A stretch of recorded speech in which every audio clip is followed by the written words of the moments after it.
So, just wanted to do a part 3.1 update, and this is referring to the chemo drug, the one infusion that gets put in the pump that goes home with you. It is called 5FU. It's part of the flat chemo system, and the side effects on this are different for everybody. But for me, I got lucky. Like I said, don't have the nausea, but I do take a pill just to be safe. But one of the big things with the side effects is if you touch anything cold with your fingertips or your fingers, they will literally freeze. And it freaks you out at first when it first happens because it's like so bizarre. But you do have to be very careful that you don't get necropathy in your hands and feet. It's very important that you keep a check on, that kind of stuff. So what I took notice was anything cold that I touch, I'll get the freeze. If I drink something cold, I get it in my throat. That I can, remedy by making sure it's room temperature or it's warmer, things like that. That's easy. The tingles this time around for my treatment, my feet all the way up to my shins, I got, the extreme tingling pins and needles kind of feeling, and it lasted quite a long while. So luckily we have 2 massage pads, one for the bedroom, one for downstairs. And that really seemed to help alleviate a lot of it where the pain wasn't as bad. But what does make it horrible is when you try to walk, because the pins and needles and the tingling, it hurts so bad on your feet to try and walk. Even in shoes, no matter what you have on, socks, comfy stuff, it literally hurts to walk. So by having the massage pads was really, really great because it did ease up with the pain. So I took notice I still have a little bit of the pins and needles with my feet and my shins, but it's not so bad. Now I did report it to the nurse because anything that you get, you do need to let the nurse know so that they know all your symptoms. I don't have any pain. I don't have any diarrhea. My appetite again is, pretty well decent, but I'm also taking an appetite pill just to help build it because if not, I would be losing weight. So I'm fairly stable for that aspect. The biggest, I would say, reaction really is the whole cramping of your hands. My hands seem to want to cramp a little bit more this time around than they did the first time. So I do have to be careful with little things that I do when I move my hands around and stuff because they'll just want to cramp. And when they do that, you can't move them. It hurts. It's tough. It's annoying and frustrating as well. So, and then there's the tiredness where you just want to take naps. So you'll be doing stuff and it doesn't even have to be a lot. And you'll just be exhausted and you just want to crash. And you might only crash for an hour or 2 hours and that's it. That's all you need. But you really do need the rest. You need to get that sleep. As weird as it is, it does somewhat rejuvenate you and help you a little bit. So, and then you might be going again for another few hours and then boom, you'll get that same feeling where you just, I need to rest. I need to lay down and take a nap. And just do it. If you're home and you're not working, just do it. Seriously, take that nap because you will feel so much better when you do. I've been doing that every chance that I get and stuff, and I'll crash.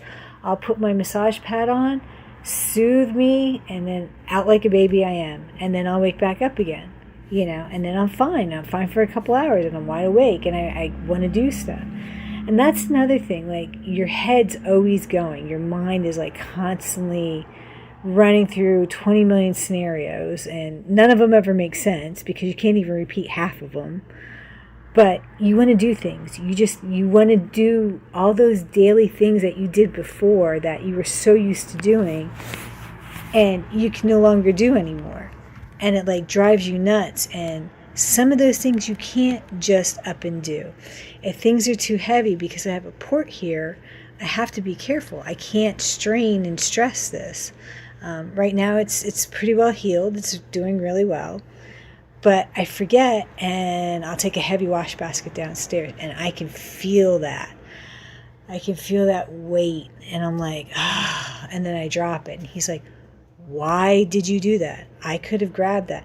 Because it's just second nature, things that you want to do. I normally do the cat litter all the time. I can't do that now because I'm immunocompromised. I have to be very, very careful. My platelet counts were basically, my white blood count was down to 0. And I'm good. I'm doing pretty decent. You'd be surprised. They were really concerned, and they didn't know if they were going to let me do the infusion yesterday because it was so low. But they did take a second blood panel, and I guess it did come up a little bit, so that's why I got the infusion done yesterday. That went through, and I got, the pump to go home with and stuff. But the 5-FU is a nasty chemo drug. It probably works, who knows, but you do really have to watch the side effects. Again, I'm fairly lucky, knock on wood. Doesn't mean it's going to stay that way. It could get worse. I'm not one to vomit. I will fight it tooth and nail as best as I can before I actually vomit. So yeah, I am going to take that anti-nausea pill any day of the week just to make sure I don't vomit. But I've been lucky. And normally the other thing that you usually end up getting is the diarrhea. I found a way to combat my stomach issues because I thought I was going back into getting diverticulitis, and I think what it was my body was bottling up the gas and it couldn't release the pressure. And I finally figured out how to get through that, which was using ginger ale. So that actually worked pretty well. So the balance of between water, tea, and ginger ale helped ease my stomach along, and now I've been really, really good. So I can eat, I can digest a little bit better. I have a way to get around things when I have problems. The pain has died down. I haven't gotten the pain back, which I'm very happy for because that was obnoxious. When you're waking up like 3 to 5 times a night because you got to go to the bathroom, and it's not diarrhea, you just have to go to the bathroom from all the water and other liquids that you drank. It's crazy if you have the pain because it hurts so bad. So I finally got beyond that. Thank goodness. But I mean, other than that, like I said, everybody's side effects is different. These are what mine are. And I can deal with these. I can handle these.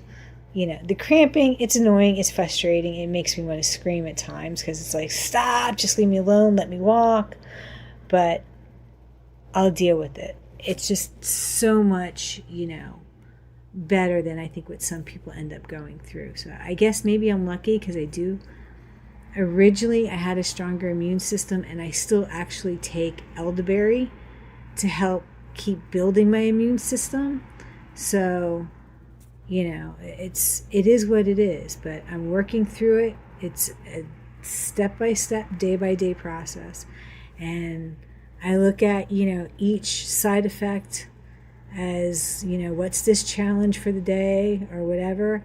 And if it's something I need to report to my nurse, I report it to her. And if it's, dire, they'll give me a call back. So that's about the best I can do. And so far, I feel pretty decent. I really do. And I guess best thing to say is I'm thankful. Peace. So mote it be.